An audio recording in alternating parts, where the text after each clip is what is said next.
Wow, poor Titanic just can't get a break. After being destroyed once, now it's going through its second crumbling on the seafloor. Experts think there will be no sign of it left by 2050. Recently, scientists organized a new expedition to Titanic. The thrilling journeys happened in 2021 and 2022. They studied the wreck's archaeology, mapped it, and took an incredible 8,000 images. And they discovered that oceanic forces were consuming Titanic much faster than many other ships. Meanwhile, there are some ships that have been lying underwater for centuries, and they're okay. So why is that? First, like any other shipwreck, Titanic is slowly succumbing to pressure and seawater.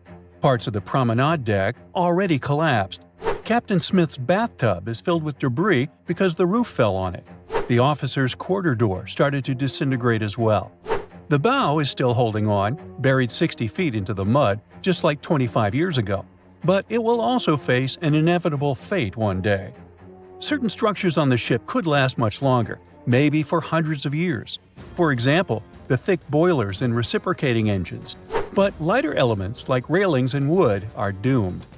One of the biggest things that can crazily speed up the decay are hungry microbes. The Titanic is being eaten away. It turns out the Titanic has its own specific type of bacteria called Halomonas titanicae, and yes, it's literally named after the ship. This type was discovered in rusticles. That's what you call the rust formations that resemble icicles. They were snacking on the hull of the Titanic, and scientists first stumbled upon them in 2010 during a wreck expedition. These little guys slowly eat away at the steel. They stick to the steel surfaces, causing knob-like mounds of rust to form. These mounds cover the wreck of Titanic, and the porous rusticles then dissolve into fine powder. It's like they're trying to turn the ship into dust. Add the immense water pressure, super cold temperatures, and salt, hence the fast decay. But bacteria isn't the only problem. There are two main things that determine how long a shipwreck might last after sinking. The first one is oxygen, or rather the lack of it. As you go lower and lower in the ocean, the oxygen levels drop significantly. Surprisingly, this really slows down the decay process. Oxygen is very important for life, and if there's none, many organisms just simply don't do well there. Also, some chemical decay processes, like iron rusting, require oxygen. That's why ships that sank in shallower, oxygen-rich waters usually deteriorate much faster. The Titanic did lie in an area with low oxygen levels, and initially, this helped to preserve its structure better. But then it adopted its own type of bacteria like a pet. It turns out that this bacterium loves low oxygen conditions. Who would have thought? There's an interesting reason for that. Most ships throughout history, both above and below the water, were made of wood. This changed in the 1840s when the Industrial Revolution hit. People started making ships out of metals, mostly iron and steel, like Titanic. Finally, they started getting bigger and stronger. Aside from the Titanic, there was also the Lusitania and other luxury ocean liners. At first sight, metal ships are much better. They outlast the wooden ships even underwater. Even though they rust away, they still last tens of times longer than the wooden ships. Decomposing wood is like a feast for animals and microbes searching for organic matter to gobble up. As soon as the wooden ship sinks, they start breaking it down almost immediately. One of the most annoying things was the shipworms. They were named that because they kept eating and burrowing holes in wooden ships. These worms can completely break the wreck down in just 2 years. Of course, this isn't a problem for metal ships, since steel and iron are super hard to digest. So they last a while if they sink in shallow and warm waters, not afraid of the oxygen. But interestingly, this also works the other way around. Metal ships feel bad in deep cold waters. A wooden ship, if sunken very deep, would be relatively fine because no critters munch on it. For example, there are at least 60 known ancient shipwrecks in the Black Sea. Some of them made back in ancient Greece, and they're completely fine. You can literally read the engravings in their planks. One of them is a Greek merchant ship that dates back to more than 2,040 years ago. The rudder, rowing benches, and even the contents of its hold remain perfectly preserved. Now it's known as the oldest intact shipwreck. But in deep cold waters, microbes, like that gobble on Titanic, run on iron. Usually they got this iron from geologic vents on the seafloor, like underwater volcanoes and stuff. But now they also have humans to support their food supply. All this gives us the second crucial factor of decay – materials. Organic materials are the clear losers, especially when exposed to the open ocean. Not just because of the microbes, but also because they're much more delicate than those of ceramic, glass, stone, or metallic origin. For organic matter to survive, being buried is often the best bet. The thing is, fossils that are buried underground are well protected from oxygen and bacteria that contribute the most to the decay. Take for example the Mary Rose, a Tudor ship that sank in the 16th century near England. Many of its wooden structures and artifacts were well preserved, all thanks to being buried in mud. Or the Ship of Gold. This ship sank off the coast of Northern California in 1857. It had a wealth of treasures on it, hence the name. In 1991, a couple of divers stumbled upon a crazy find – a pair of work pants from this ship. The pants are 150 years old, but they survived because they were in a buried and sealed leather chest on the Ship of Gold, so no oxygen or microbes could reach it. The owner of the pants, John Dement, survived the wreck back in the day, but all his gear sank. The recovered pants fetched over $100,000 at auction in 2022. But even though the Titanic will completely decay, perhaps by 2050, it will have an interesting fate. As mentioned, these shipwrecks rest on some crazy depths, between 9,800 and 20,000 feet. There lies the Abyssal Plain, one of the flattest, most depressingly desolate places on Earth. It's an endless expanse of muddy seafloor. Occasionally, you can find some rocks and boulders here and there. They were once picked up by drifting glaciers. Glaciers calve into icebergs, like those that caused the catastrophe, and the icebergs drop these rocks on the seafloor as they melt. Places like this are scary to humans, but for tiny marine life, they're awesome. This vast, quiet area is home to burrowing worms and other tiny creatures, and one of their favorite places to thrive in are occasional shipwrecks. The Titanic will become their home, a so-called artificial reef. Even after the decay, its structure will provide a substrate for marine life, like a building framework. Such artificial reefs create little unexpected pockets of life in underwater deserts. Coral loves to grow on wrecks, and this creates some structure for little critters to hide and nestle in. The Titanic is already transforming into a vibrant place full of corals and small animals. The images show an amazing variety of life: shrimp, squat lobsters, and even curious rat-tailed fish cruising around the site. As a reef, the Titanic will continue to thrive for centuries to come. The researchers are excited about revisiting the Titanic in the future.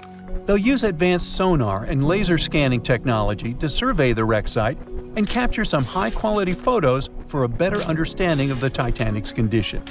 They're also curious about how coral grows on shipwrecks compared to other underwater features, such as volcanic reefs.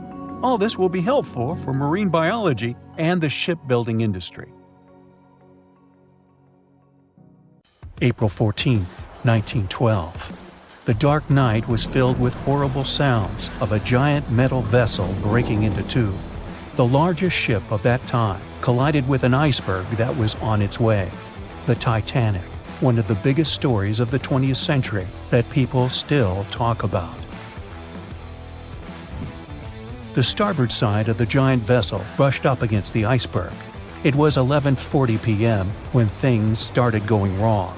This iceberg caused enough damage for at least 5 watertight compartments in the hull to start filling with water.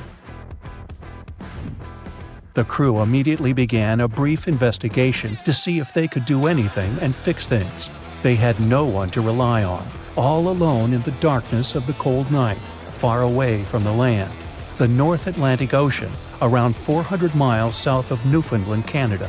They needed time to figure out how to bring people to safety. They had some time, true, but not enough. If you watched the movie, you know the ship didn't plunge immediately after the icy doom had happened. The whole process lasted a good 2 hours and 40 minutes. But the situation was hard. There were 2,200 people to take care of, including crew and passengers, and things happening on the ship were chaotic. The chief designer, Thomas Andrews, soon realized they wouldn't be able to stay afloat. By midnight, the entire crew had begun preparing the lifeboats for launch. They had 20 boats with space for only 1,178 people, which was just a bit more than 50% of the people on board. The order was to get women and children to safety first. Crewmen were there to row and guide the boats. The scene over the next 2 hours gradually started escalating. The crew members had a task to wake up passengers and warn them something bad was happening. They wanted to place them into a fleet of lifeboats as soon as possible. At 12:15 a.m., some crew members sent out a distress signal. A steamship called Frankfurt was among the first ones that received the message and responded, but they were about 170 nautical miles away. Some other ships also got the message and offered their assistance, but sadly, they were too far away as well. At 12:20 a.m., the Cunard liner Carpathia got a distress signal from the Titanic and changed its course right away. They were 58 miles away at the time, and it would take them more than 3 hours to get there. 20 minutes later, the crew was lowering the first lifeboat. It was carrying only 27 passengers, although it had room for 65. Many of the lifeboats that were launched first were well below capacity. Crew members were worried, thinking the Davids wouldn't be able to hold a fully loaded lifeboat. And in the beginning, many passengers were just too afraid to leave the ship. They still thought Titanic was unsinkable and couldn't imagine the scenario that was going to happen 1 to 2 hours later. The crew was firing the first of 8 distress rockets. Unsuccessful. No one was close enough to help. By 1:20 a.m., they lowered 10 lifeboats. Number 8 had only 28 people in it. One of the passengers on the number 10 was 9-week-old Melvina Dean. She would later become the last survivor who lived until 2009 and turned 97. It was 2 a.m. already. 3 of the collapsible boats were the only lifeboats that remained on the ship. The bow of the vessel had sunk low and had tipped far under the surface. People around it could now clearly see stern propellers above the water. Crew members were lowering collapsible lifeboat D from the roof of the officers' quarters with over 20 passengers in it. As the ship's bow went under, the water was washing collapsible A from the deck. Those 20 people were struggling because their boat was partly filled with water. As crew members were trying to release collapsible B, it fell. Before they righted it, the water swept it off the ship. 30 passengers still managed to find safety on the overturned lifeboat. At 2:17 a.m., the ship's wireless operator decided to transmit one last distress call. A minute later, the light on the ship finally went out. Titanic and all left on board plunged into darkness. The bow continued to sink, and the stern was rising higher above the surface, which placed great strain on the midsection. Horrible sounds were filling the night. Titanic, this massive, legendary ship so many people placed their hopes in and were excited about, broke into 2 between the 3rd and 4th funnels. Reports would speculate it took about 6 minutes for the bow section to reach the ocean bottom. The stern settled back in the water before it rose again into a vertical position. It remained in this situation until it finally disappeared into the ocean. At 2:20 a.m., the stern apparently retained air inside, and water pressure crushed it as it went down. The stern landed about 2,000 feet away from the bow. People consider the Titanic the fastest ship in the world. They thought it was unsinkable because 4 of its compartments could be flooded, and that still wouldn't cause a critical loss of buoyancy. Its life was problematic since its beginning. While the ship was leaving port, it moved within a couple of feet of the steamer New York. It managed to safely pass by, which was a huge relief for all those worried passengers massed on the ship's decks. Titanic sailed off on the 10th of April. Its first journey was across the highly competitive Atlantic route. On the launch day, the Titanic became the biggest movable object in the history of humankind, 882 feet long, 92 feet wide. Not that big if you compare it with today's ships. The biggest cruise ship in the world today is Royal Caribbean's Symphony of the Seas, which is roughly 5 times the size of Titanic. If you put that ship in a vertical position, it would be nearly as tall as the Empire State Building, which is 1,250 feet without antennas. But Titanic was a huge attraction back in its time. At one moment of their journey, they stopped in France, after which they made another stop in Ireland. Once the final passengers boarded, the massive ship set out at full speed for their final destination, New York City. 4 days after the beginning of its journey, Titanic failed to divert its course from a huge iceberg, the story we all know about. Only 700 people survived, and most of them were women and children. The night was extremely cold, 1 hour and 20 minutes after Titanic had gone down to the bottom of the ocean. Survivors weren't even sure someone was coming to save them. Finally, they saw the light. It was Carpathia coming towards them. They came for the people in the lifeboats. The crew brought them aboard and pulled a handful of other passengers out of the water. Many ships tried to contact Titanic a few hours after it sank. Their messages were never returned. Later, when there was an investigation of what really happened, they discovered the Leyland liner California had been less than 20 miles away when Titanic was sinking. But the crew didn't hear the distress signals coming from Titanic because their radio operator was off duty. Countries from both sides of the Atlantic were shocked and horrified when they heard details of what happened to Titanic. They decided to make changes to ship operations, rules that would help avoid such events in the future. They held the first International Convention for Safety of Life at Sea, where they adopted rules for every ship to have lifeboat space for each passenger on board. Also, lifeboat drills became mandatory. They also decided to establish an international ice patrol. Its main role was to monitor icebergs in the North Atlantic shipping lanes. Ships also needed to maintain a 24-hour radio watch. Titanic wasn't built alone. Because of the size of this magnificent ship and all the new equipment it required, it would have been too expensive as a one-off. So the team built the Titanic alongside 2 sister ships, and both of them had eventful lifetimes. RMS Olympic came first. It was launched in 1910, and for a whole year was the biggest liner in the world. The Britannic was another sister ship that sailed for a while before it too ended down on the ocean bottom. But only Titanic became a legend and one of the most fascinating stories of modern history. It was the biggest ship ever built in its time, and it was supposed to be unsinkable. But within days of steaming out on its first voyage in 1912, the Titanic was gone beneath the relentless waves of the North Atlantic Ocean. And of its more than 2,200 passengers and crew, only 706 survived that dreadful night. Would a smaller ship have fared any better in the same situation? Did the size of the iceberg truly matter in the end? Was it a mistake for the ship to change course at the last minute as it tried to avoid impact? These are 3 questions that have people pondering, what if? We do know that Titanic was considered an engineering marvel in its day.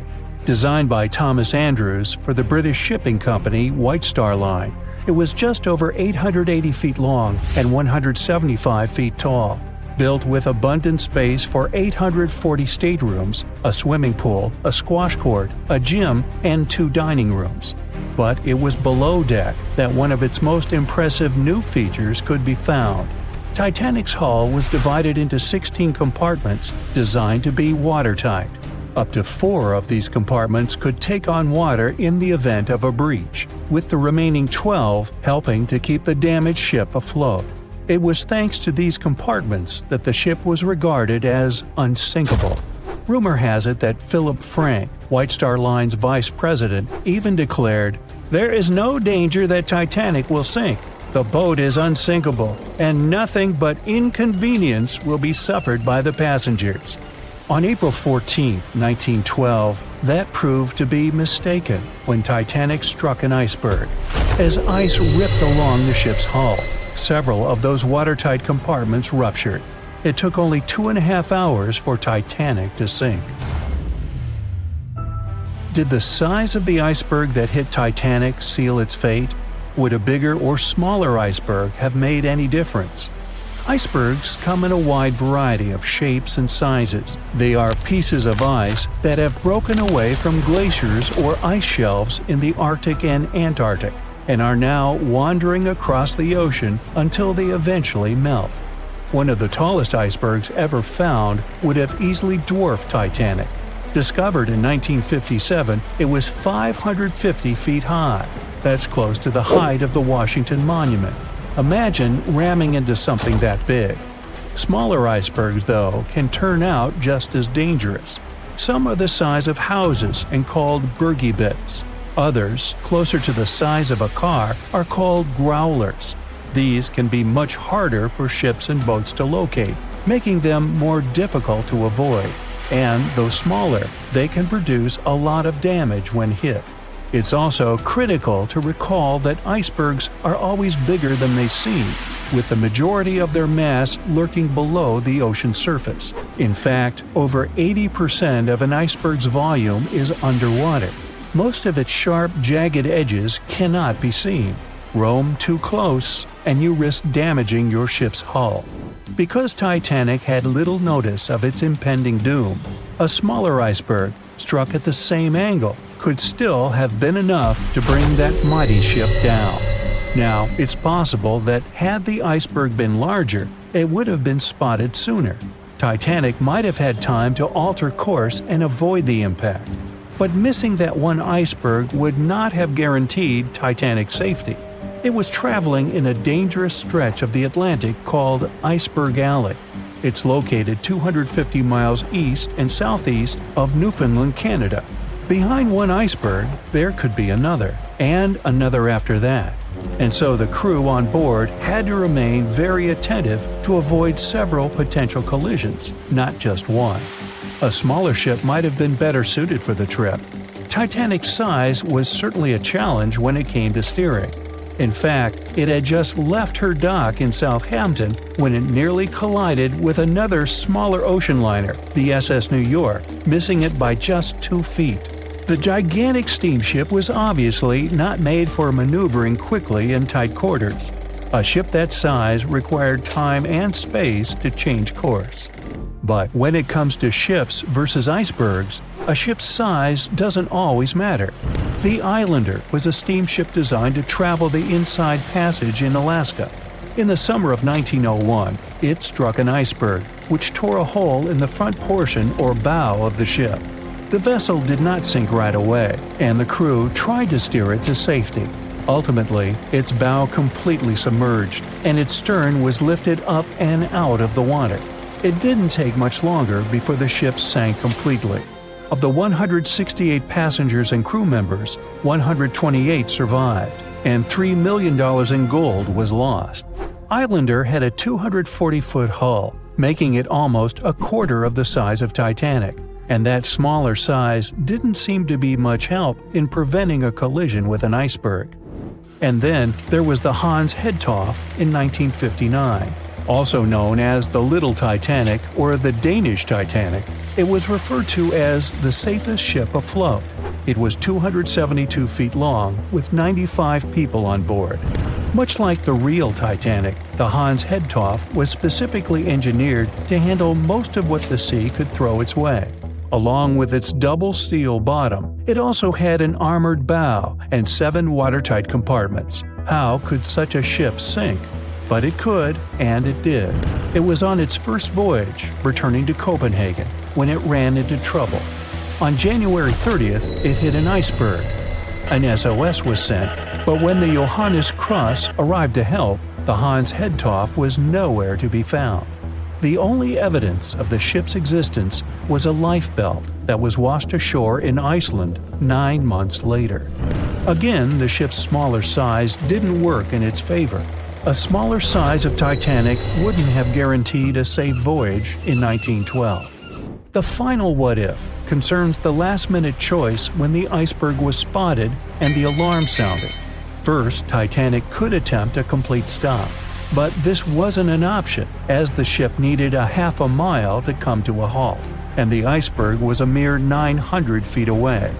Second, the Titanic could attempt to avoid the iceberg by steering away from it. This is what the captain ordered, but the attempt was unsuccessful, resulting in a deep gash across the ship's hull. The final option? To hit the iceberg head-on. Would this have made any difference? The answer is an intriguing maybe. Some think a head-on collision would have saved Titanic. In this scenario, the collision would have limited the damage to the very front of the ship, instead of the iceberg tearing through the hull and compromising several of the watertight compartments. Only 4 of the compartments would have been breached. This meant the others could do their job of keeping Titanic afloat. The ship could be stuck, unable to move, but it would remain above water until help arrived. This would provide a ship like Carpathia enough time to reach the scene of the accident and bring the people on board to safety. One of the Titanic's designers, Edward Wilding, made a similar claim during an inquiry into the sinking. He argued that most people would have survived a head-on crash, and that Titanic itself would not have sunk. Others disagree, though. First, the special bulkheads on Titanic were designed specifically to protect the ship against collisions with other vessels, not with icebergs. These compartments would crumple upon impact, absorbing some of the force while the other ship absorbed the rest. Though the damage would still be extensive, the remaining bulkheads would keep the ship afloat.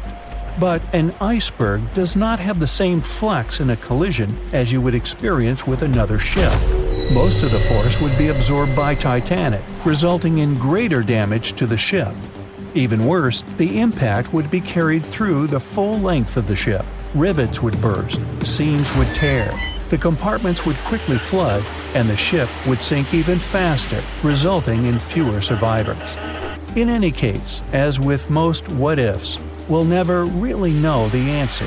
As tragic as Titanic's first and last voyage was, it did result in changes that helped make venturing out to sea much safer. Findings from hearings on the disaster led to the creation of the International Ice Patrol, or ICC, in 1914, an organization that tracks icebergs in the Atlantic and Arctic Oceans to ensure vessels in the area can avoid them. In the US and Britain, ships were obligated to carry enough lifeboats to accommodate every person aboard. Regular lifeboat drills were made mandatory. And finally, the bulkheads on ships were made higher to keep water out, and bottoms were stretched to create double hulls, helping make the compartments truly waterproof. There's no denying that Titanic was a terrible tragedy, but the lessons learned from that night to remember has helped prevent many more. Can you guess how many theories of the Titanic's sinking exist? Right, loads, including a theory of my own, which I'm going to share with you today. And then you can decide which one seems most likely to you.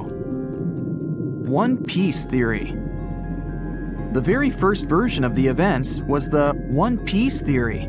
It's very simple and basically claims that the sinking happened without any breakups. 2:15 a.m., the ship collides with an iceberg. 2:18 a.m., the lights go out.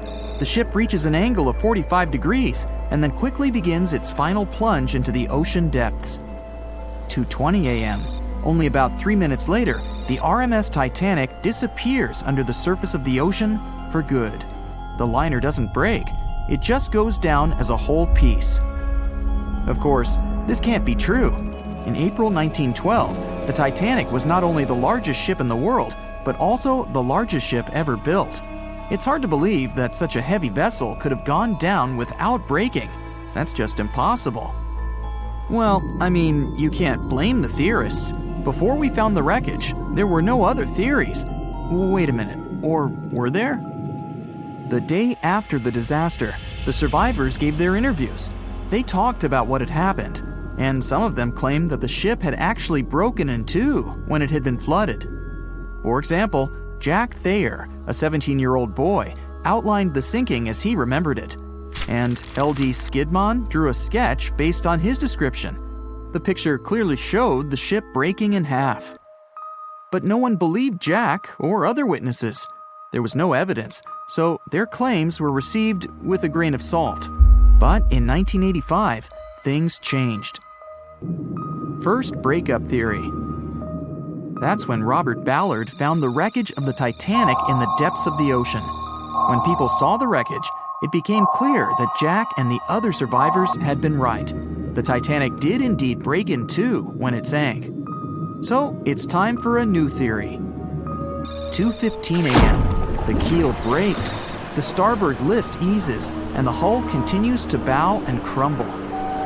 2:17 a.m. The galley sections break off. The towers immediately drop under their own weight. The lights go out. The stern is pulled into the air. The bow breaks off and starts sinking. The aft is barely hanging on to the starboard side of the stern section superstructure.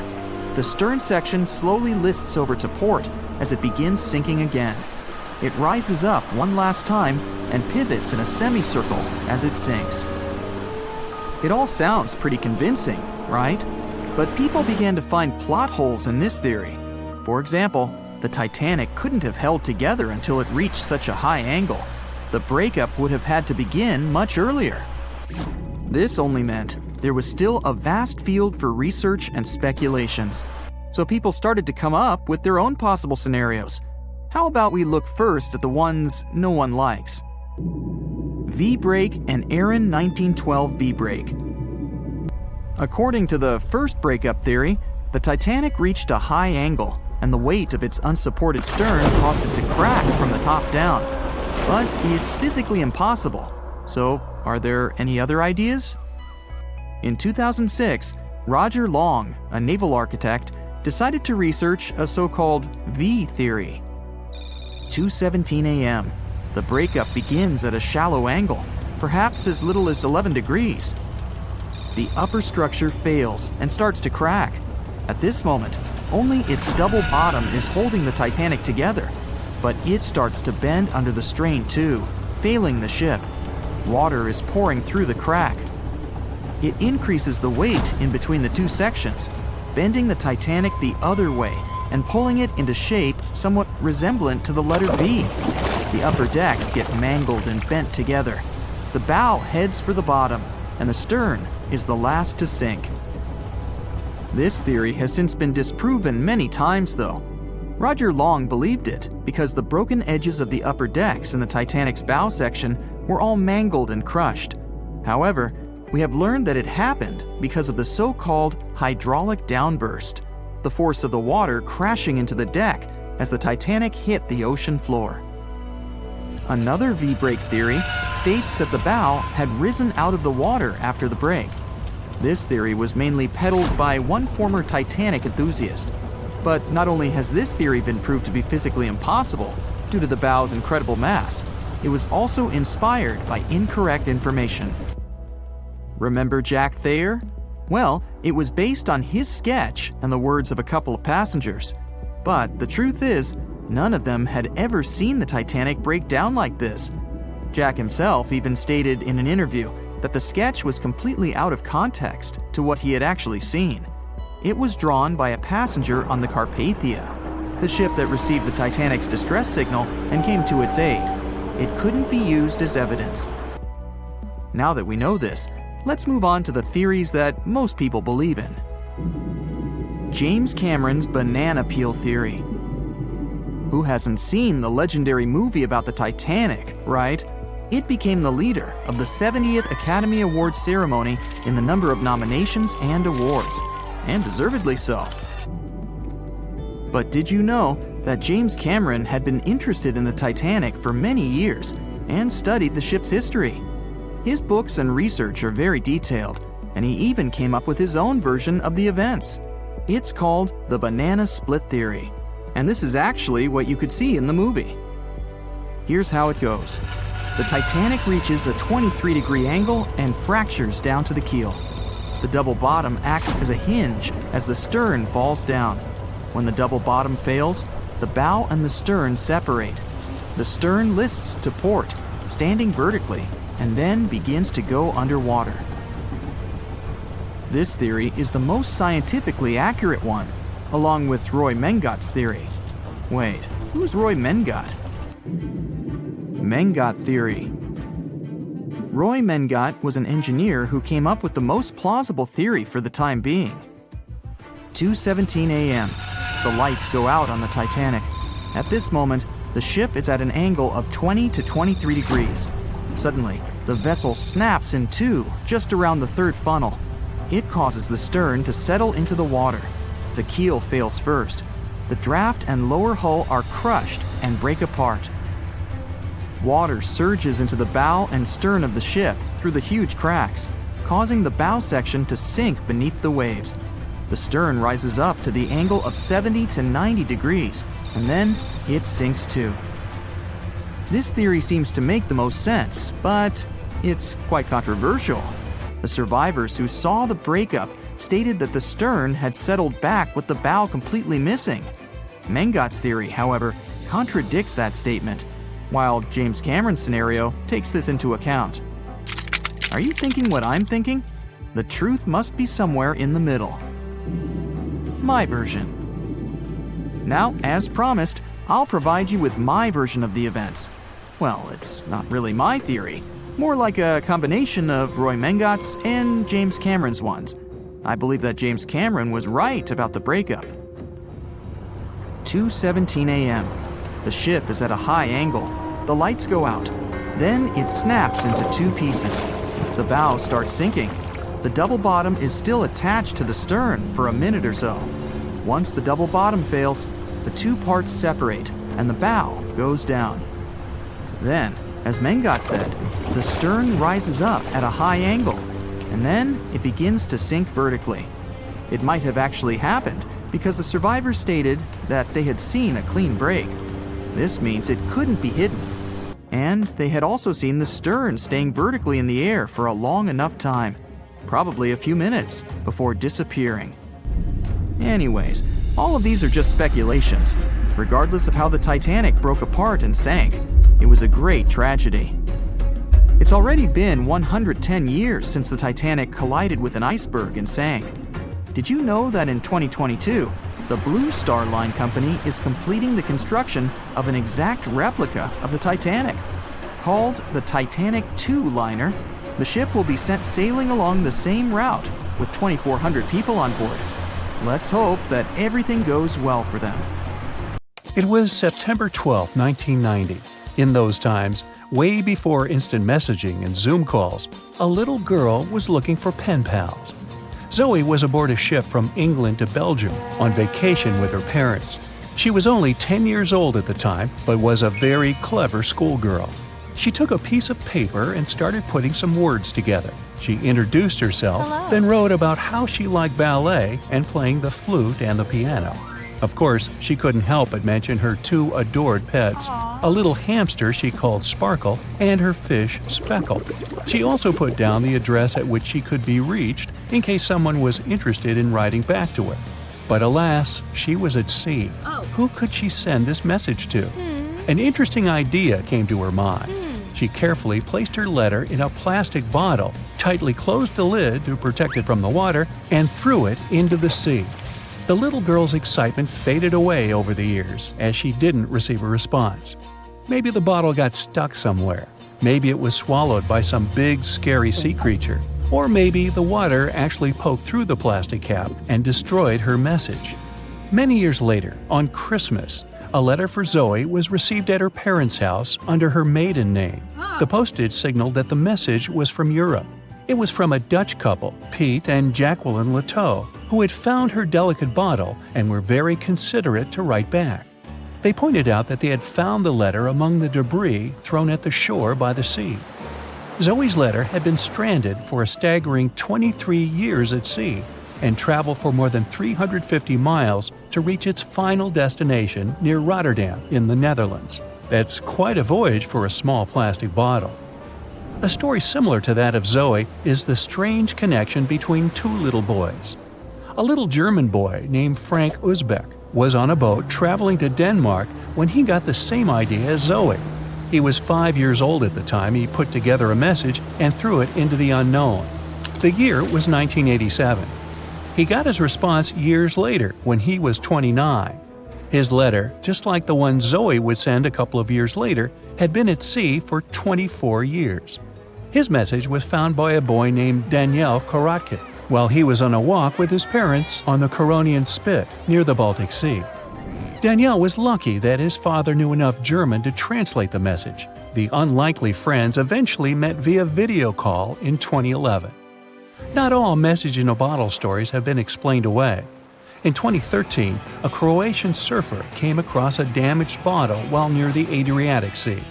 The message it contained dated back to 1985, and it was from a man named Jonathan. The sender was eager for his letter to reach a woman named Mary, and he also expressed his keenness for her to respond. Since the letter was supposedly sent from Nova Scotia, the bottle had to have traveled a mind-boggling 3,700 miles.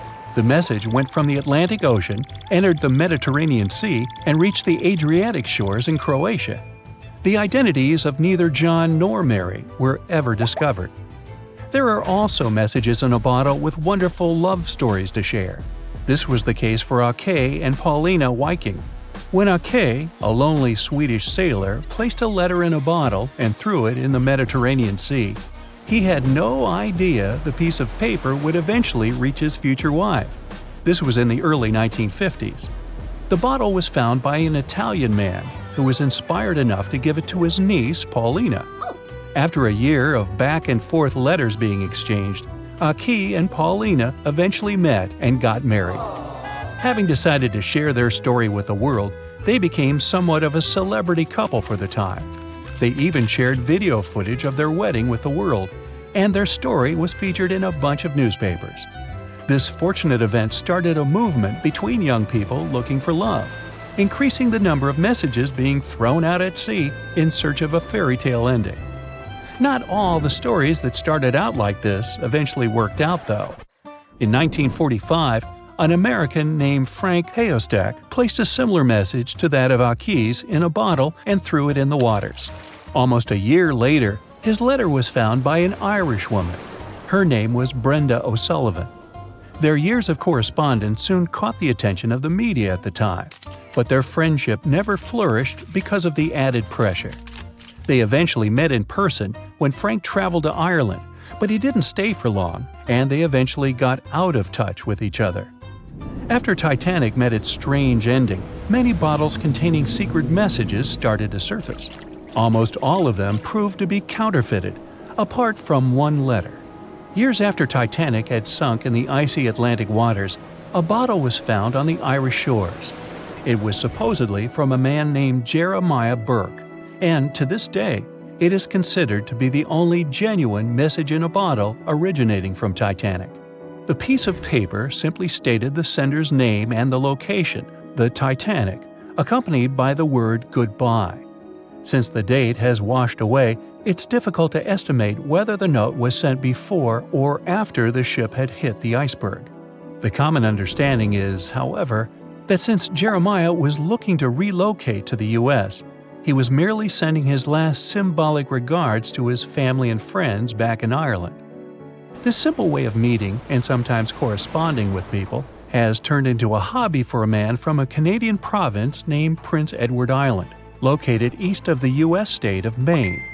This man, Harold Hackett, claims to have sent over 4,000 bottles into the Atlantic Ocean since 1996. He also claims to have received many responses from all over the world, including letters from people in Europe, like France and Germany, but also from the Bahamas or even Africa.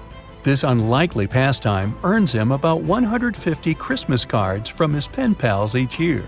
To this day, he refuses to add his phone number to any of his letters.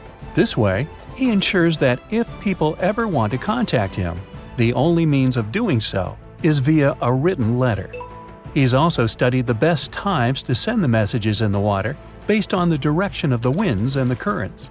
Now, some bottles spend a whole lifetime at sea after being cast away by their sender. It was the case for a British man that wrote a message and placed it into a bottle before throwing it in the English Channel in 1914. His name was Thomas Hughes, and he wanted to direct the message to his wife, but was polite enough to write a letter to whoever got their hands on the bottle first, asking them to redirect the piece of paper accordingly.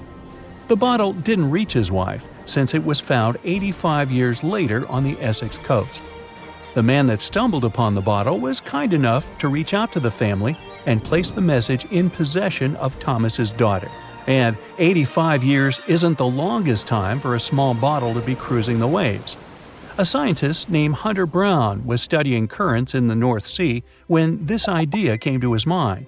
He placed the same message in almost 2,000 bottles and requested the unlikely recipient that they write back with the location of their discovery. He thought this method would help him better understand the layout of the North Sea currents. A bottle was found about 11 miles from its original departing location after 97 years. To this day, more than 300 of the original bottles relating to Hunter Brown's project eventually made it to the shore. Not all of the messages that were found in bottles got replied to via physical letters. Oliver van de Walle threw a bottle containing a letter on the English coast while he was on vacation with his family. He was 14 at the time. 33 years later, a woman reached out on Facebook claiming she had gotten his message and tracked him down through his social media profile. At first, he hardly remembered having placed the letter in the bottle, but he eventually recounted the events, even the fact that he sealed the bottle with candle wax to make sure it was leak-proof. And then there's Christina Aguilera and her bottle. No wait, hers is about a genie in a bottle. Okay, never mind. We know Titanic from so many stories, even a movie, but now we have its first full-sized digital scan. And nope, it's not like those models from before, where we mostly imagined what the ship was supposed to be like. This time we got a real digital scan. A team of experts really mapped the deep-sea floor around the Titanic together with the ship itself. We basically got a 3D view of the entire wreck, which is like going deep down beneath the ocean's surface and seeing Titanic as if all the water has been drained away. So, the story of the wreck started in 1985, 73 years after the Titanic went down. The explorer named Robert Ballard stumbled upon it somewhere between two submarines that also went down in that area. He was actually on a different task back then, so he didn't even have time to explore the ship properly. But as he was searching for the submarines, he realized how ocean currents affect sinking debris. He noticed the heaviest objects sank quickly and left a trail of debris behind, the trail that followed the currents. Using this knowledge, Ballard made a hypothesis the Titanic had broken in two and left a debris trail as it sank. Before he found the wreck, everyone thought the ship just went down in one piece after hitting an iceberg. So everyone knew where the ship was so the adventure could start, or not. It was hard to explore it. The ship is enormous, and the dark depths of the ocean make it really difficult to capture its whole body in one go. So we mostly relied on glimpses of the decaying ship, and had to settle with teasing scattered parts of the whole picture and filling it up with speculations and stories. But in the summer of 2022, we finally got something different. A team of experts from Magellan Loaded, a company specializing in mapping the deep sea, teamed up with Atlantic Productions, who were making a documentary about the project. They embarked on a mission to capture the complete view of the Titanic. They used submersibles. Those are vehicles that go underwater, remotely controlled by a team of skilled explorers. These submersibles dove deep into the ocean. It wasn't an easy job. They spent over 200 hours collecting information about the entire length and breadth of the wreck. It was like a real-life treasure hunt. But instead of finding gold and jewels, they took something even more precious. Over 700,000 images of the Titanic from every angle possible. Yup, they took photos of every tiny part of the ship, even the not-so-interesting bits most of us would usually skip. Even mapping the muddy parts was an important part. because it helped fill in the gaps between the more exciting things they discovered. And this was a way for all of us to finally get a detailed 3D reconstruction. Even though it's been more than 100 years, you can still recognize the bow of the Titanic, covered in rust that hangs down like stalactites. On top of the bow is the boat deck, where a big hole gives us a glimpse into the empty space where the grand staircase once stood, like a window into the ship's glamorous past. Its stern is now a wild mess of twisted metal. As the Titanic went down, this part collapsed and spiraled into the seabed. The bow and the stern ended up separated by about 2,600 feet. There's a vast field of debris surrounding this giant, stuck on the seafloor. This debris is like a scattered treasure trove, full of intricate metalwork from the ship, statues, and even unopened champagne bottles. There are also personal belongings that went down together with the ship, like dozens of shoes resting across the seafloor. It was a tough task to do, go down and take all those pictures. It may not sound that hard at first, considering it was the vehicle that really immersed itself into such deep parts of the ocean, not the people. But studying the ocean is hard. We haven't explored, mapped, or even seen over 80% of it. The conditions are harsh, and the pressure becomes more intense the deeper you go. And their vehicle had to dive down to nearly 13,120 feet below the surface. That's like 12 Eiffel Towers stacked on top of each other. Plus, you have strong currents in that area, so it was probably like trying to navigate through a watery maze. And submersibles weren't supposed to touch anything. Even the slightest wrong step can damage the wreck that was already so fragile. It seems like the Titanic is frozen in time, so it will always be there waiting for us. But in reality, it's slowly disappearing. It's pretty obvious that the ocean water ruined it considering how long it has been down there. But it's not just that. The wreck itself has become a home for a specific type of bacteria Halomonas titanicae that even got named after the famous ship. These bacteria have a special ability. They can survive inside rusty formations known as rusticles. They kind of look like icicles, those spikes of ice that form when water falls from something and freezes. These bacteria have a taste for iron, which is abundant in the ship's hull. For them, it's like a real buffet down there. And as time goes by, these bacteria will keep eating away at the iron in the ship, bit by bit, until one day, the feast comes to an end and the whole ship is gone. It's like a slow but steady recycling process. So this 3D model we got because of the hardworking team and technology comes at the best time because we never know how much time we have left with exploring the famous wreck. This time we might even understand the collision with the iceberg better. You know how movies always show the Titanic hitting the iceberg on its right side? Well, we can't even be certain about that. The scans could help us figure out if the ship actually grounded on the iceberg, like getting stuck on it. We can study the stern and analyze how the Titanic struck the seafloor. That will also help us understand what really happened during the sinking. Maybe we'll get a chance to discover if there was really a strong fire that sealed the fate of the Titanic. One theory says that the coal fire had been raging for a whole 3 weeks before the ship even took its first and last trip. And this could have made its hull weaker, which means most of the work was done. The iceberg just delivered the final blow. If there even was an iceberg, as some people wonder. There's an alternative theory they suggested where the Titanic may have actually hit a hidden mass of pack ice instead of a typical iceberg. Pack ice is made up of large sheets of ice that float near the ocean's surface and can be difficult to spot. They believe this pack ice might have drifted into the Atlantic from the Arctic Ocean. According to one professional mariner, Captain L.M. Collins, that stands up with that idea.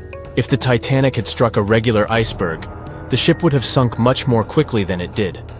And since the Titanic managed to stay on the surface for a relatively long period of time, less than 3 hours, maybe this was a different type of collision.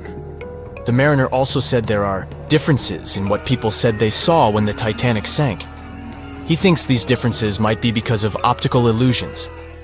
In this case, when people were looking at the ocean that night, the way the light was reflecting and the conditions at sea might have made things appear closer or distorted.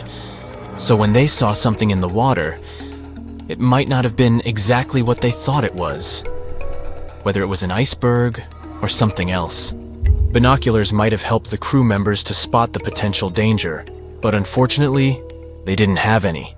It appears they were locked inside a cabinet, and no one knew where the key was. Meet Arthur John Priest. No, he isn't famous for being a painter or for discovering some long-lost treasure. He didn't invent some cool gadget or break any world records. No, Arthur John Priest is famous simply for being unsinkable. Proving one can be both lucky and unlucky at the same time, Priest was involved in and survived several mishaps at sea, including the fateful maiden voyage of the Titanic. Priest was not a rich man interested in sailing for pleasure. He was part of the working class, employed as a stoker or fireman, stuck for hours within the hot bowels of large steam-powered vessels.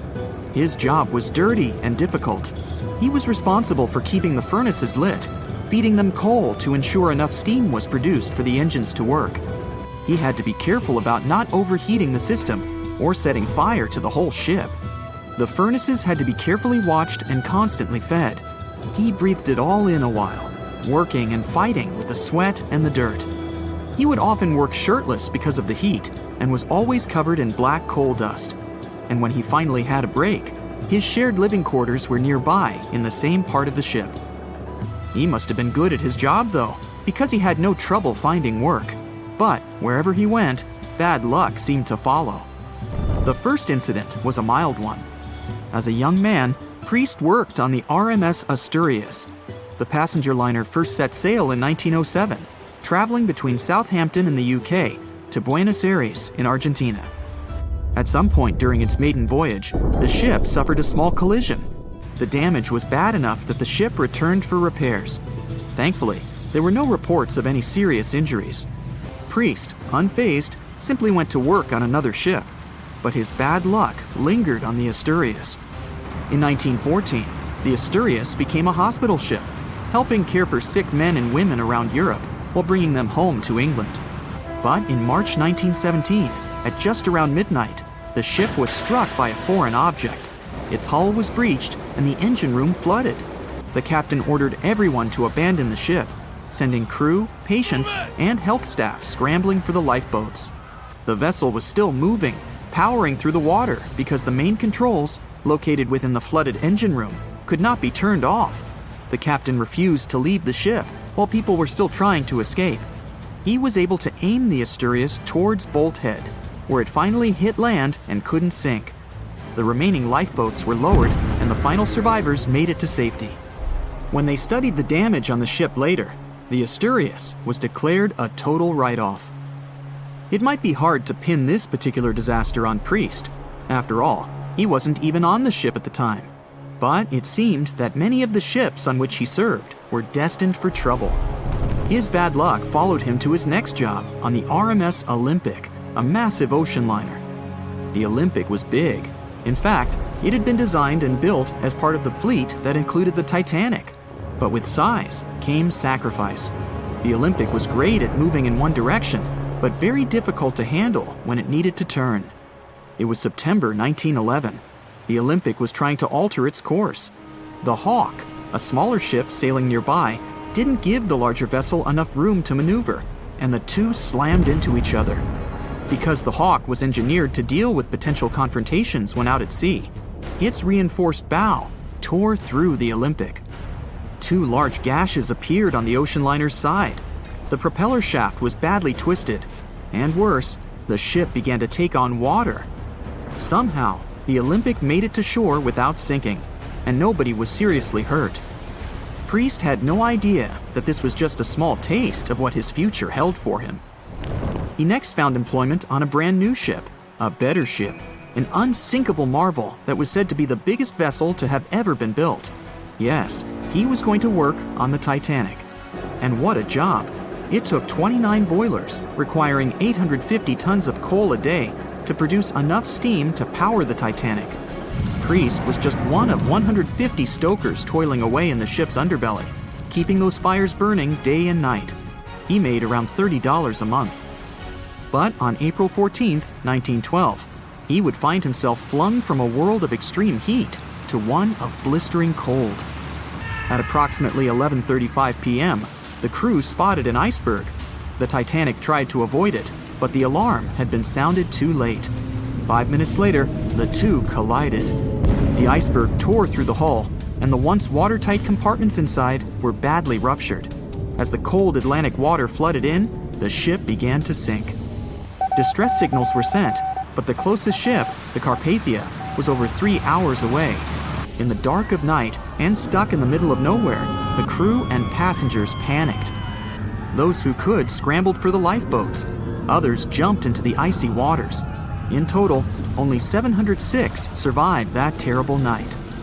Priest, at the time of the collision, was down in the ship's lower quarters. He was on break, relaxing from a hard day of work. And as the ship went down, so did his chances of survival. He and his fellow workers were in the most dangerous position on the ship.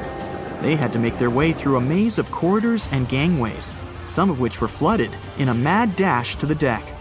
And then they faced the frigid water, jumping in and desperately swimming to safety. The ocean was so cold that Priest even suffered frostbite before finding his way onto a lifeboat. He was one of only 44 stokers to survive that night. After an experience like that, most of us would never set foot on a boat again. But Priest had to work. His next job also ended in disaster. He was offered employment on the HMS Alcantara. It went down in 1916, and Priest was again one of the few to make it to safety. He was badly wounded in the process. But he kept pressing his luck, and his next job as a stoker may have felt eerily familiar. He would be working on a ship built by the same people behind both the Olympic and the Titanic. And this ship, named the Britannic, was the biggest of the three. It was also believed to be a superior vessel, fitted with new safety features after the Titanic sank. For example, it had 48 open lifeboats, 46 of which were the largest ever used on a ship before. 2 of these were even motorized and equipped with special communication devices. The good news? The Britannic survived its first trip without incident. It was already doing better than the Titanic ever did. However, on November 21st, 1916, the Britannic was shaken by a loud explosion while traveling through the key channel in the Aegean Sea. The hull was damaged, and some of the compartments began to fill with water. But, unlike the Titanic, the Britannic had been designed for just such an emergency. It had been fitted with 5 watertight bulkheads. Intact, these would help keep the ship safe and floating for a much longer period of time. But there was one issue. Portholes along the lower decks had foolishly been left open. As the ship tilted, the portholes let in water, which flooded the Britannic and hastened its descent into the sea. This effectively made those watertight bulkheads useless. The ship was going down fast, much faster, in fact, than the Titanic had sunk. 35 of the lifeboats were successfully launched, saving most on board. Of the 1,066 passengers and crew, 1,036 survived. Priest, his luck intact, was one of them. And yet, he still wasn't done with a life at sea. He accepted a position as a stoker on the Donegal. It was a smaller passenger ferry that had been converted for use as a hospital boat. In April 1917, it was struck by a foreign object while fleeing an unsafe situation, and though he suffered from a head injury, Priest was again one of the survivors. It took experiencing 2 collisions and 4 sinkings before Priest was finally ready to retire. In fact, he reportedly said he only gave it up because no one wanted to sail with him. Can you blame them? He would live out the rest of his life on dry land in Southampton, England, with his wife Annie and their 3 sons. But Arthur John Priest would always be remembered as the unsinkable stoker. John watched on in disbelief as he drifted away on a piece of wood. In the freezing waters of the Arctic, slowly drifting away. John looked upon the vessel he had worked and lived on as it raised its enormous bow high into the sky, then broke in half, causing a sound that only a crack of lightning could replicate. Distraught and dumbstruck, believing that he, and he alone, knew the dark truth behind the demise of the unsinkable ship, the Titanic. 5 days earlier, as the Titanic set sail on its maiden voyage, John worked hard alongside his mates in the coal bunker, stocking up the coal to feed the Titanic's mighty furnace.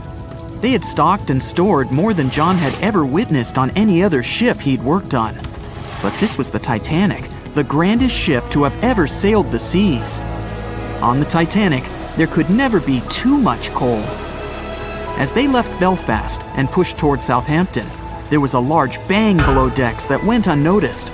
The furnace was roaring and the turbines were spinning, pushing the Titanic forward at a quickened pace. The crew cheered as the vessel moved forward, unaware of the loud, concerning noise.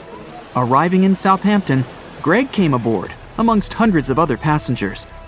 With 13 years at sea, his vast experience included the role as a quartermaster on 6 previous ships. Ready for a new challenge aboard the greatest vessel ever made, he was looking forward to this next challenge of his career. Greg came with a wealth of experience, especially with sailing through the Arctic. His role was vital within the crew, understanding the seas around the North Pole. He would be a key lookout as they set to cross the perilous path of the iceberg alley. Greg had some concerns regarding the voyage. The Earth's orbit was remarkably close to the sun and the moon, causing higher tides. This would make icebergs more prominent, drifting them further away and towards the route of the Titanic as they journeyed to New York. Assessing the lookout tower and inspecting the available gear, Greg found no binoculars. This made him concerned, but the sailors just laughed at Greg. "If the deck is short on ice cubes, we'll be sure to plow right through a berg to resupply." A sailor laughed. Greg didn't share this sentiment. Eager to find out why they had been left short-handed on equipment, since he had such a vital role on the ship, Greg inquired further. Sadly, the officer with the keys to the binocular supply cupboard had been removed from the crew at the last minute. Greg couldn't believe something of this importance had been overlooked. For such a mighty ship with so many people aboard and crossing in a particularly perilous path, this just didn't make sense. But not wanting to be fined for breaking into the ship's property, Greg let it slide, hoping that they wouldn't need the binoculars in the end. Ultimately, if there were icebergs expected, a warning call would be made to the captain, informing of any concerns. Little did Greg know that a warning had been received, notifying of the dangers that awaited. But the telegram didn't provide the required prefix, which would have ensured direct delivery to the captain. So, the critical warning was just overlooked. John and his crew below decks prepared for departure, stoking the engines. He noticed an essence of thick exhaust, far too heavy than what would be expected from the furnaces. The crew searched throughout the lower decks. Following a thorough search, they managed to locate the cause of the exhaust. It was an ignited pile of coal within a coal bunker. Unknown when it had ignited, a buildup of coal had clearly been smoldering, slowly growing in size. The amount of smoldering coal was concerning. The alarm was raised, alerting an officer to review the matter. The officer assessed the damage and confirmed with the captain that it was deemed to be of little concern, as only minor damage had been caused. John was unsure of this assessment, as he knew that in confined spaces, surrounded by iron bulkheads, an oven-like environment arises that intensifies the heat with time. But the Titanic would power forward, making no sense to John as they had only just departed from Southampton. He was sure they would have turned back. John and his crew were ordered to shovel the already lit coal into the furnace and continue shoveling until all the smoldering contents would be contained. It was a possible but painstaking task that could take the entire journey. The continuous intake of coal would ensure the turbines would spin at a constant, accelerated pace, not what the Titanic was designed for. It was meant to be a luxurious passenger liner and not for breaking speed records. However, the crew would find enthusiasm in not only acknowledging the Titanic as unsinkable, but also as the fastest. John and his crew continued to shovel the coal into the furnace for several days. The temperature within the bow was becoming hotter every day. The bulkhead's contained heat was so severe that it became weak at the seams in the iron walls and rivets. "2 more days, lads, just 2 more days!" John was laughing, trying to raise the spirits of his mates as they were working tirelessly.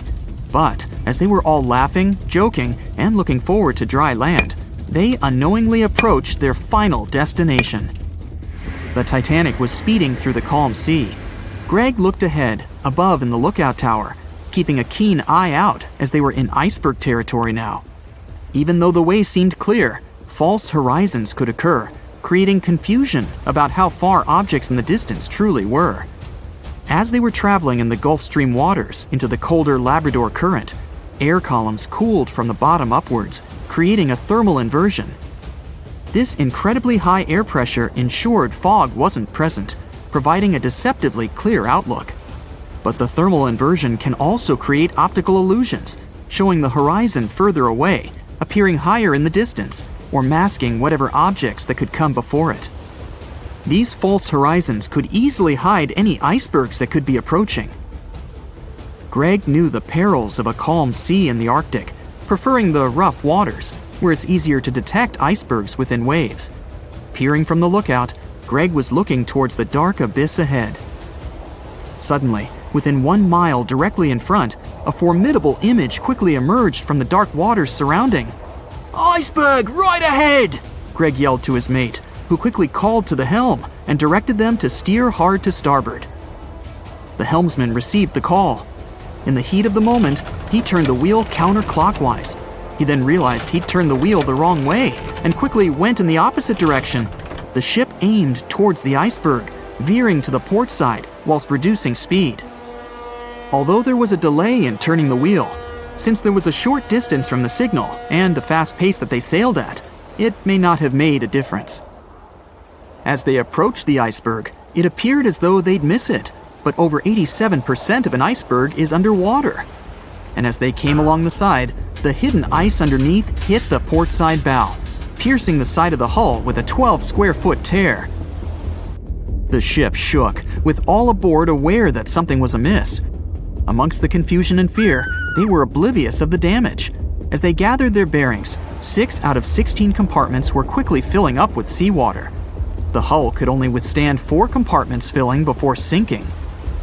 Time was ticking as the Titanic made its descent into the depths.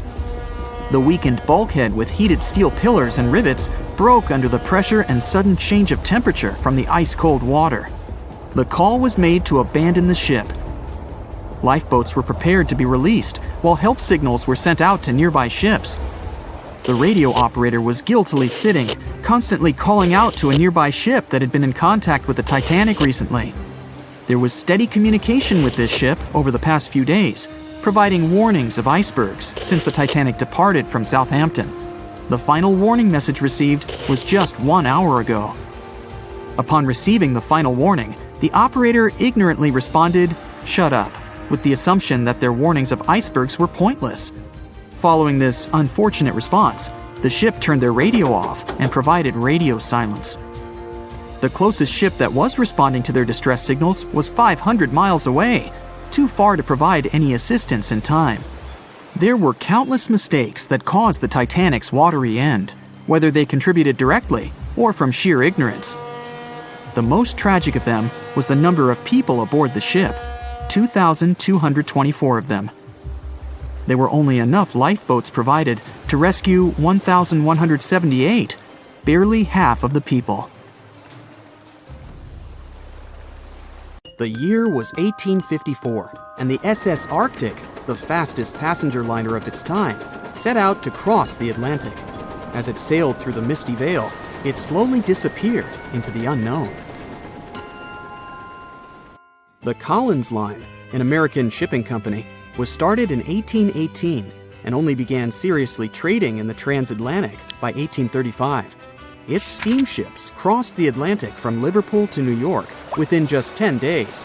Doesn't sound like a great speed today, I know, but back then, the same thing took other ships several weeks. Light on the water with their wooden hulls, powering through with a strong steam engine, those steamships were the favorite choice for many high-profile people. What could go wrong with such an advanced ship, they thought. This reminds me of some other ship everyone believed to be unsinkable. But anyway, back to the Collins Line. It grew to be a serious contender on transatlantic routes, with only one other competitor, the Cunard's Line. It was a British company also aiming to be the main force through the Arctic Passage. In 1835, the company received a new ship that traveled to Liverpool and came back to New York with the largest cargo ever at that time. From then, the Collins Line was steadily growing. It seemed like there would only be future successes for it. Unfortunately, their lavish ships became costly to run with the amount of coal used. Massive power along with weak wooden hulls meant they needed many repairs after each voyage. So, every trip ended up being expensive. But since the ships were safe and had a great reputation, people were willing to pay the price, and the company was definitely not in crisis. They had achieved something no one had managed to do before them. Like I told you, their ships crossed the Atlantic in a whopping 10 days, and Edward Collins, the owner, was very determined to maintain the pace. Their 5 ships easily outran the Cunard's line of only 3. With this great praise, it provided more attention. Though the Cunard's ships were slower with their iron hulls, they believed there was still profit, regardless of how slowly they sailed. Among Collins' ships, the Arctic, the third of them to be launched, was the largest, reaching 284 feet long, with 2 side-lever steam engines, each with 1,000 horsepower. The paddle wheels made 16 revolutions a minute when at full speed. At the time of its launch, the press called it the most stupendous vessel ever constructed in the United States. But glamour and fame couldn't avoid what would come next. On the 27th of September, the Arctic was on its journey from Liverpool to New York, continuing a speed pace through the thick fog. It's possible that by that moment, after 4 years of record-breaking trips, the crew became overconfident with their sailing and the ship. Going only 50 miles from Newfoundland, they carelessly continued through the fog with no radio contact, sonar, or any other form of identifying objects, equipped only with Morse code. A smaller ship, the SS Vesta, which operated as a fishing vessel, often worked around Newfoundland. It was passing through the same path as the Arctic and crashed into its side. Shocked by the collision, the captain of the Arctic offered help to the much smaller Vesta, but it was soon clear that the damage that seemed minor on the Arctic was far worse. Beneath the waterline, a hole was letting water into the hull. The cost of the much faster wooden hull now seemed less valuable. They steered toward land, trying to plug the holes, but they weren't doing so well, and the seawater continued to pour in, filling up higher and pushing the ship down. And finally, once the engine room was full, it put out the boilers, taking away the massive power the Arctic was once legendary for. They moved slowly until coming to a complete stop. The ship continued to sink, and the order was to abandon it. At the time, maritime law allowed for the Arctic to carry only 6 lifeboats, only capable of saving 180 people. The crew and some of the passengers managed to push their way aboard and took most of the seats on those boats. Things were pretty wild, and everyone forgot about their manners, not letting the ladies and the youngest ones board first. It took 4 hours for the Arctic to sink. 150 crew and 250 passengers were on board. Those that weren't able to find a lifeboat made a desperate attempt to build their own rafts from parts of the ship. 2 days later, only 3 boats made it safely to the shore. The other 3 were never found. Believe it or not, the rescue party also saved some people that had been clinging to the wreckage for 2 days. Unlike the crew, the captain went down with the Arctic, but amazingly survived. He would be only one of 85 people that made it, out of the 400 on board. When the news arrived 2 weeks later, the public responded with great sadness to the losses. Great anger soon followed towards the poor safety measures in the crew. The press published demands to change the laws for more lifeboats. It only made sense to have enough for every person on board a ship. But they ignored those requests. This neglect would lead to more disasters in the future. Enough lifeboats would only come into maritime law some 60 years later, after the disaster of the Titanic. Edward Collins' wife and 2 children were also aboard the ship and didn't return. He was heartbroken, but didn't stop running his business. The Collins line still had a reputation to uphold, the biggest, fastest, and most luxurious on the Atlantic. Edward Collins would now build an even better ship than any other. It was named the Adriatic, and it was the largest ship in the world, 354 feet long. With 2 alternating steam engines that had never been built of this size. These steam engines at the time were at the height of engineering. though today you can only see them in models and toys. With the new addition of 2 masts, the Adriatic would also be able to sail if needed. Luckily, they made some lessons from the disaster of the Arctic. But before their new ship, the Adriatic, was built, another disaster had occurred. The sister ship of the Arctic had also sunk. They believe this second ship was desperate to stay in front of the Cunard's line and hit an iceberg somewhere during the race. This weird contest took the lives of 141 people. The desperation of Collins and his weakly built hulls pushed the company towards bankruptcy in 1858.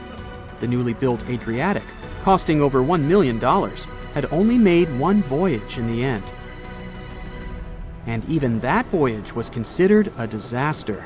The ship collided with a tugboat. It still managed to finish its maiden voyage at a suitable time. After the company had gone bankrupt, they had to sell the ship for only $50,000. They removed the great giant engines, replacing them with only sails. Although it was once the greatest ship on the high seas, it was only 30 years later until it was abandoned, labeled irreparable, and anchored in a river. The other remaining ships were also sold and only used for parts. Edward Collins left the industry altogether, seeking work on dry land instead. As the Collins line was no longer in the mix, the Cunards would grow in strength. Without competition, they would win the Blue Riband for the next 30 years, and 180 years later, after producing hundreds of ships. They still have a constant presence on the seas as they provide transatlantic crossings, world voyages, and leisure cruises. To this day, the Cunard line is the only one to run ships between Europe and America, and it's great proof that it's not always the fastest that's the best. It has recently become a popular location for many tourists looking for the perfect place to get away from it all. If you're lucky enough to catch a sunny day here, it's like no other, I can assure you. Chances are, you'll end up having loads of foggy days, but let's be honest, they have a special allure of their own. This enchanting smile-shaped island is called Sable Island. It's located 190 miles from mainland Nova Scotia. It wasn't accessible to the general public until 2013. That's when it was added to the list of National Parks of Canada. You can get here either by plane or by water. But what's so enchanting about this place anyway? There must be something since the yearly tourist count is growing every year. Firstly, there's a spectacular number of wild horses here. There are between 200 and 500 horses roaming free all over the island. There's also a large population of gray seals. The place is also the only breeding location of a rare bird species called the Ipswich sparrow. If you're already considering a trip here, there are some things you need to know first. Remember that fog I mentioned earlier? Well, it turns out that Sable Island is the foggiest place in the Canadian Maritimes. I'm talking about approximately 127 foggy days each year. During such days, Sable Island literally disappears underneath a thick layer of fog. You won't be able to explore the place on your own either. The local regulations state that visitors need to travel within a group, and they also need to keep a 197-foot distance from the wildlife they can encounter here. As charming as this place may be, it holds a dark secret hidden beneath the sandy dunes, and it has nothing to do with beautiful creatures living here or the island's unique vegetation. Apart from being known from its horses and seals, Sable Island is infamous for an overwhelming number of shipwrecks. Over the years, about 350 ships have ended their lives here, on these sandbars. When survivors described their experiences, they usually mentioned harsh weather conditions near this mysterious island. The island also made its way into literature when it was described in a book called The Perfect Storm, which was written by Sebastian Junger and published in 1997. The book was so successful that it was later adapted for the big screen in 2000, with George Clooney playing the leading role. The first recorded shipwreck near Sable Island dates back to 1583. The boat was named the HMS Delight and was under the command of British adventurer and explorer Sir Humphrey Gilbert. Only 17 people managed to survive the catastrophe by escaping in a small boat. Records mention that they spent 7 days at sea before reaching the shores of Newfoundland. In 1884, another vessel named the Nicosia struggled in the thick fog as well. The ship was completely destroyed, but fortunately, all 18 crew members managed to survive. The captain's son was almost lost at sea when a lifeboat capsized when he was climbing into it. He somehow managed to stay underneath the lifeboat, which was completely submerged. When this lifeboat righted, he eventually emerged from the water and was rescued for the second time. The years between 1947 and 1999 were relatively quiet on the island. In 1999, though, a yacht called the Merrimack ran aground near the shore of the island at about 2 a.m. on July 27th. The 40-foot fiberglass boat had a crew of only 3 people. Natural gas exploration workers, who were luckily not far away, rescued them. The crew managed to fly safely to Halifax the next day. The owner of the Merrimack tried to recover his boat by hiring local fishermen. Unfortunately, this operation was unsuccessful, since only the fittings of the yacht were eventually saved.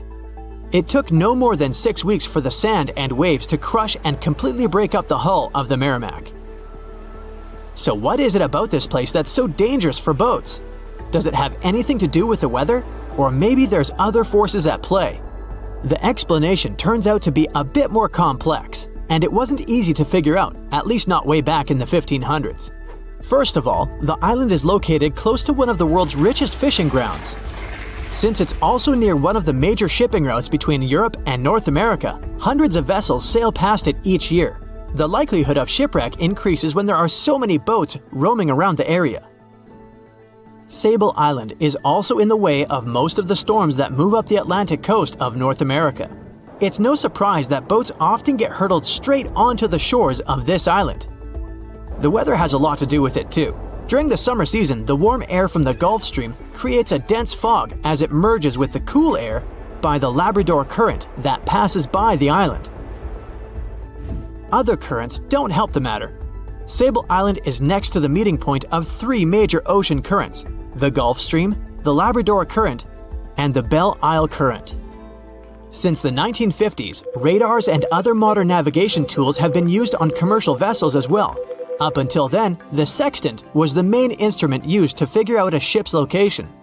It doesn't mean that sextants weren't accurate, but this instrument couldn't work properly without a clear view of the sun or stars, which means it didn't help much in dense fog, such as the one surrounding Sable Island, or when it was cloudy. Often during bad weather, the captain of a ship navigated, relying on their experiences and intuition based on the ship's speed and direction. That's why most of the survivors in shipwrecks near Sable Island said that the captain had simply miscalculated the ship's position, crashing into Sable Island by accident. This dusty, sandy land is as unfriendly to ships as it is to trees. There's reportedly a single tree on the whole island, and it looks a lot more like a bush. It's actually a pine tree.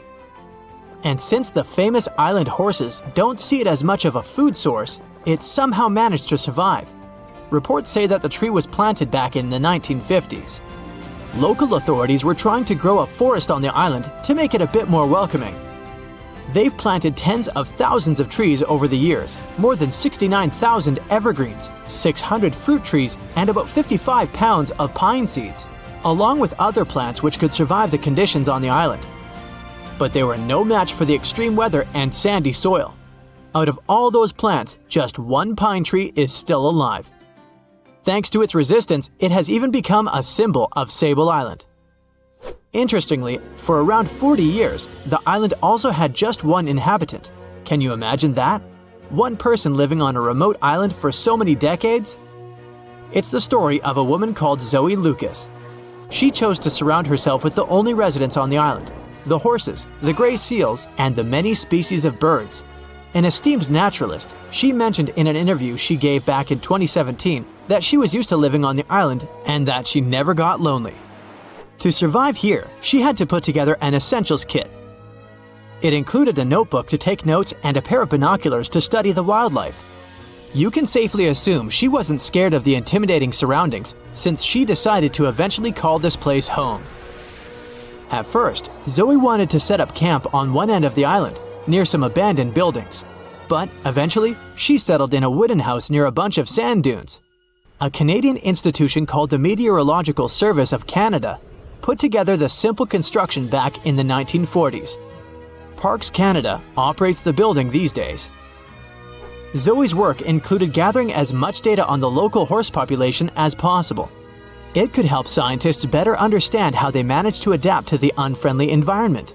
She also helped gather the debris that made it to the shore to help track pollution levels. Among all the rubbish that she collected, there was a refrigerator and a crate full of fresh peppers.